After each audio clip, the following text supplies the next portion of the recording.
आइए सब बड़े ही प्रेम से मनोकामनाओं की पूर्ति करने वाली कथा को सुनते हैं। बृहस्पतिवार का दिन भगवान विष्णु को समर्पित है। कहते हैं कि जो व्यक्ति हर गुरुवार भगवान विष्णु की पूजा करता है और गुरुवार की कथा सुनता है, गुरु बृहस्पति जी की और भगवान विष्णु की कृपा से उन्हें मान सम्मान मिलता है। निर्धन को धन और निसंतान को संतान की प्राप्ति होती है और उनकी सभी परेशानियां दूर हो जाती हैं। तो आइए अब बड़ी ही श्रद्धा और प्रसन्न चित्त मन से बृहस्पतिवार की इस कथा को सुनते हैं। कथा को पूरा अवश्य सुने। कथा को आधा अधूरा सुनने की गलती बिल्कुल भी न करें। तो सभी प्रेम से कहिए, गौरी पुत्र गणेश भगवान की जय। बोलिए लक्ष्मी नारायण भगवान की जय। बोलिए बृहस्पति देव की जय। अब सुनिए कथा। प्राचीन समय की बात है। भारतवर्ष में एक राजा राज्य करता था। वह बड़ा प्रतापी और दानी था। वह नित्य गरीबों और ब्राह्मणों की सेवा सहायता करता था। वह प्रतिदिन मंदिर में भगवान दर्शन को जाता था, लेकिन यह बात उसकी रानी को अच्छी नहीं लगती थी। वह न तो पूजन करती थी और न ही दान करने में उसका मन लगता था। एक दिन राजा शिकार खेलने वन को गए हुए थे, तो रानी और दासी महल में अकेली थी। उसी समय बृहस्पति देव साधु वेश में राजा के महल में भिक्षा के लिए गए और भिक्षा मांगी, तो रानी ने भिक्षा देने से मना कर दिया। रानी ने कहा कि हे साधु महाराज, मैं तो दान पुण्य से तंग आ गई हूँ। इस कार्य के लिए मेरे पति देव ही बहुत है। अब आप ऐसी कृपा करें कि सारा धन नष्ट हो जाए तथा मैं आराम से रह सकूं। साधु ने कहा, देवी तुम तो बड़ी अजीब हो। धन और संतान से कौन दुखी होता है? इसकी तो सभी कामना करते हैं। पापी भी पुत्र और धन की इच्छा करते हैं। अगर तुम्हारे पास अधिक धन है तो भूखे मनुष्यों को भोजन कराओ, प्याऊ लगवाओ, ब्राह्मणों को दान दो, कुआं, तालाब, बावड़ी, बाग बगीचे आदि का निर्माण कराओ, मंदिर, पाठशाला, धर्मशाला बनवाकर दान दो, निर्धनों की कुंवारी कन्याओं का विवाह कराओ, साथ ही यज्ञ आदि कर्म करो, अपने धन को शुभ कार्यों में खर्च करो। ऐसा करने से तुम्हारा नाम परलोक में सार्थक होगा एवं स्वर्ग की प्राप्ति होगी। लेकिन रानी पर उपदेश का कोई प्रभाव न पड़ा। वह बोली, महाराज मुझे ऐसे धन की आवश्यकता नहीं जिसको मैं अन्य लोगों को दान दूं, जिसको रखने और संभालने में ही मेरा सारा समय नष्ट हो जाए। अब आप ऐसी कृपा करें कि सारा धन नष्ट हो जाए तथा मैं आराम से रह सकूं। साधु ने उत्तर दिया, यदि तुम्हारी ऐसी इच्छा है तो जैसा मैं तुम्हें बताता हूँ तुम वैसा ही करना।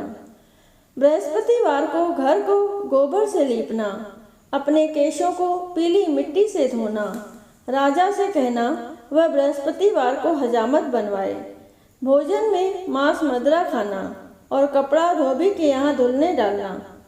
ऐसा करने से 7 बृहस्पतिवार में ही आपका सारा धन नष्ट हो जाएगा।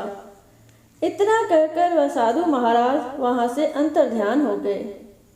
इसके बाद रानी ने वही किया जो साधु ने बताया था। 3 बृहस्पतिवार ही बीते थे कि उसका समस्त धन संपत्ति नष्ट हो गया और भोजन के लिए राजा रानी तरसने लगे। तब एक दिन राजा ने रानी से कहा कि तुम यहाँ पर रहो, मैं दूसरे देश में चाकरी के लिए चला जाऊँ, क्योंकि यहाँ पर मुझे सभी मनुष्य जानते हैं, इसीलिए कोई कार्य नहीं कर सकता। देश चोरी परदेश भीख बराबर है। ऐसा कहकर राजा परदेश चला गया। वहाँ जंगल को जाता और लकड़ी काट कर लाता और शहर में बेचता। इस तरह जीवन व्यतीत करने लगा। इधर राजा के बिना रानी और दासी दुखी रहने लगी। किसी दिन भोजन मिलता और किसी दिन जल पीकर ही रह जाती। एक समय जब रानी और दासियों को 7 दिन बिना भोजन के रहना पड़ा, तो रानी ने अपनी दासी से कहा, हे दासी, पास ही के नगर में मेरी बहन रहती है, वह बड़ी धनवान है। तू उसके पास जा 5 सेर बेझर मांग कर ले आ, ताकि कुछ समय के लिए थोड़ा बहुत गुजर बसर हो जाए। दासी रानी के बहन के पास गई। उस दिन बृहस्पतिवार था। रानी की बहन उस समय बृहस्पतिवार की कथा सुन रही थी। दासी ने रानी की बहन को अपनी रानी का संदेश दिया, लेकिन रानी की बहन ने कोई उत्तर नहीं दिया। जब दासी को रानी की बहन से कोई उत्तर नहीं मिला, तो वह बहुत दुखी हुई। उसे क्रोध भी आया। दासी ने वापस आकर रानी को सारी बात बता दी। सुनकर रानी ने कहा कि हे दासी, इसमें उसका कोई दोष नहीं है। जब बुरे दिन आते हैं तब कोई सहारा नहीं होता। अच्छे बुरे का पता विपत्ति में ही लगता है। जो ईश्वर की इच्छा होगी वही होगा। यह सब हमारे भाग्य का दोष है। यह सब कहकर रानी ने अपने भाग्य को कोसा। उधर रानी की बहन ने सोचा कि मेरी बहन की दासी आई थी, लेकिन मैं उससे नहीं बोली, इससे वह बहुत दुखी हुई होगी। कथा सुनकर और पूजन समाप्त कर वह अपनी बहन के घर गई और कहने लगी, हे बहन, मैं बृहस्पतिवार का व्रत कर रही थी। तुम्हारी दासी गई, लेकिन जब तक कथा होती है तब तक न उठते हैं और न बोलते हैं, इसीलिए मैं नहीं बोली। कहो दासी, क्यों गई थी? रानी बोली, बहन, हमारे घर अनाज नहीं था। ऐसा कहते कहते रानी की आंखें भर आई। उसने दासियों समेत 7 दिन तक भूखा रहने की बात भी अपनी बहन को बता दी।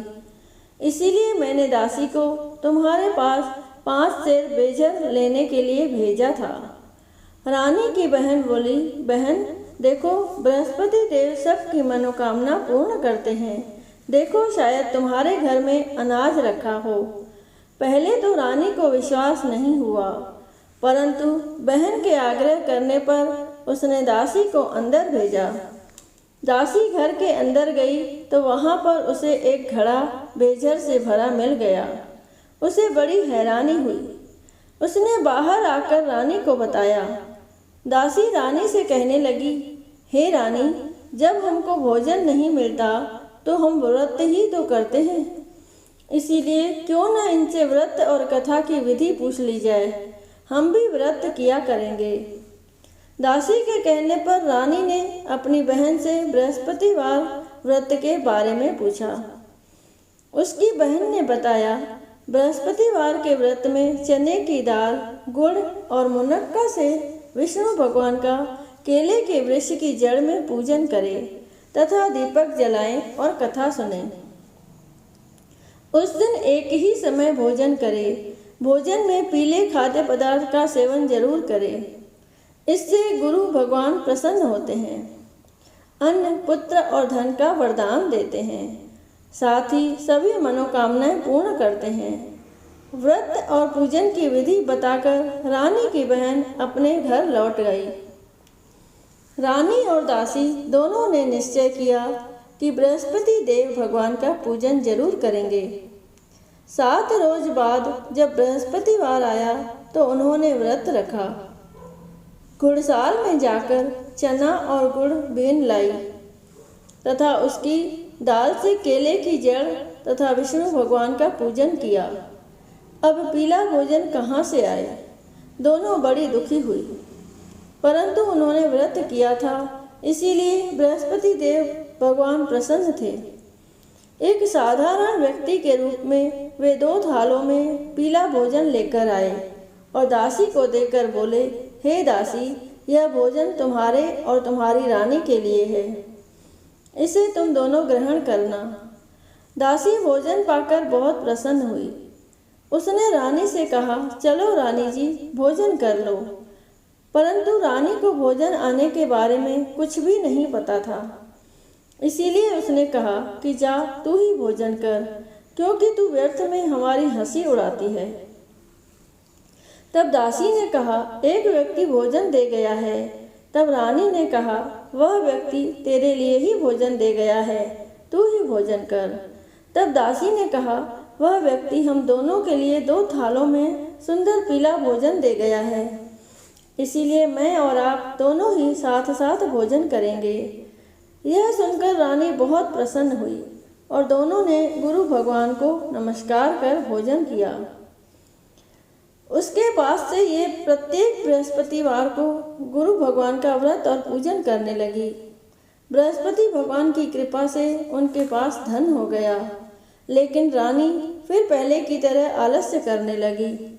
तब दासी बोली, देखो रानी, तुम पहले भी इस प्रकार आलस्य करती थी, तुम्हें धन के रखने में कष्ट होता था, इस कारण सभी धन नष्ट हो गया।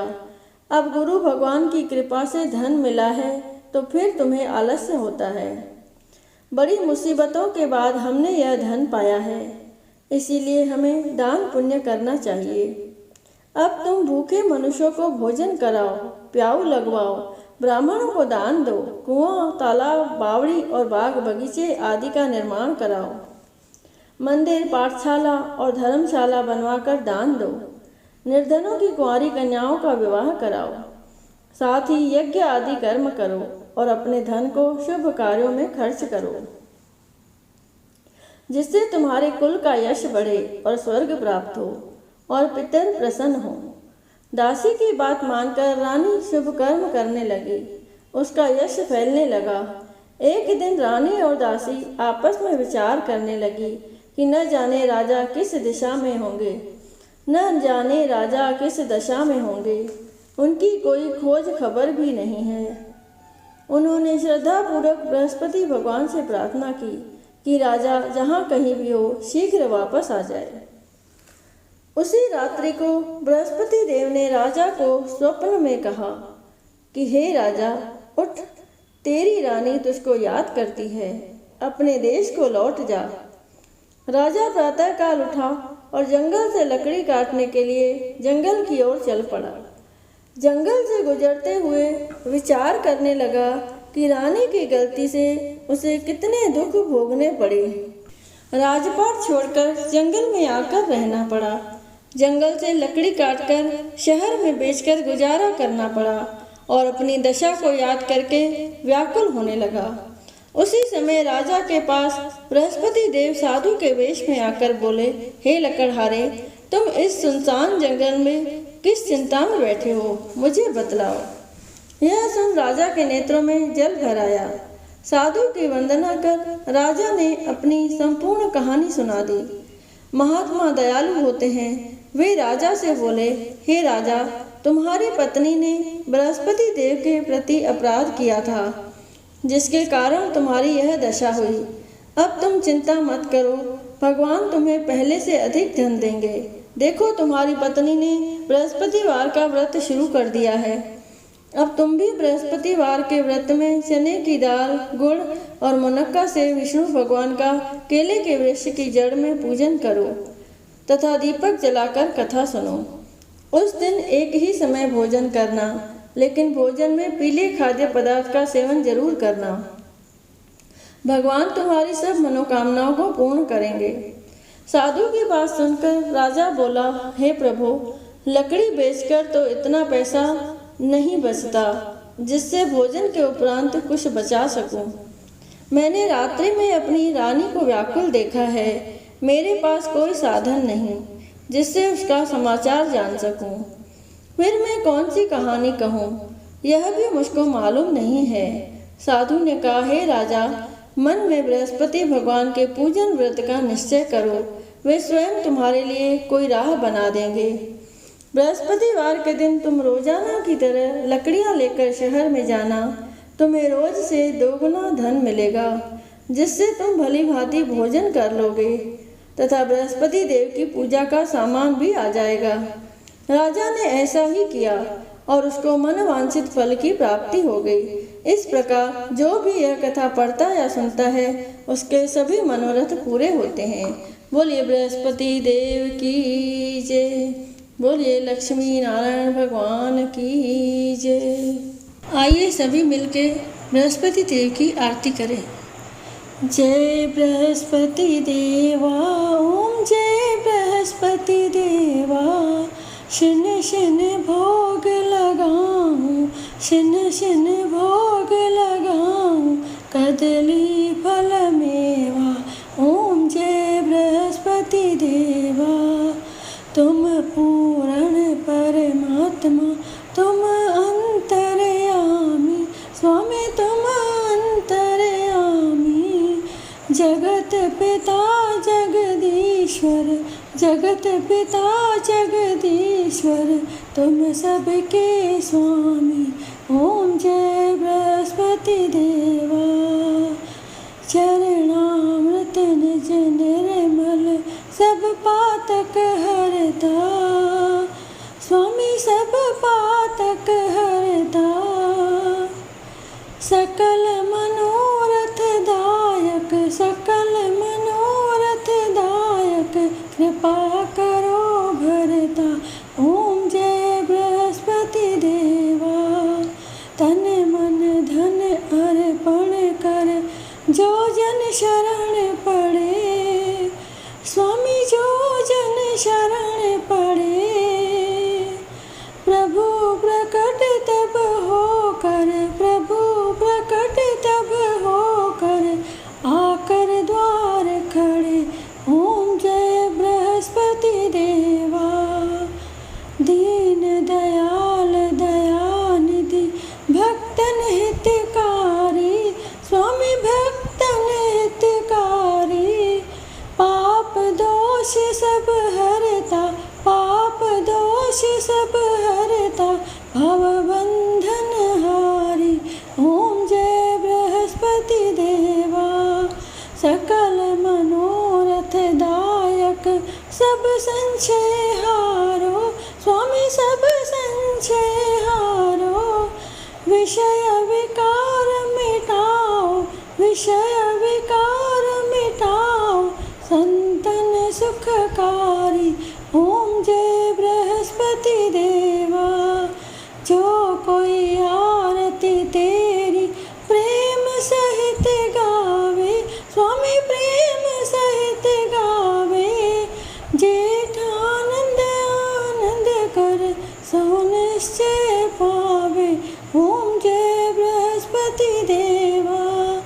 ओम जय बृहस्पति देवा, स्वामी ओम जय बृहस्पति देवा। शन शन भोग लगाऊं, शन शन भोग लगाऊं, कदली फल मेवा। ओम जय बृहस्पति देवा। सभी बोलो विष्णु भगवान की जय, बोलो बृहस्पति देव भगवान की जय।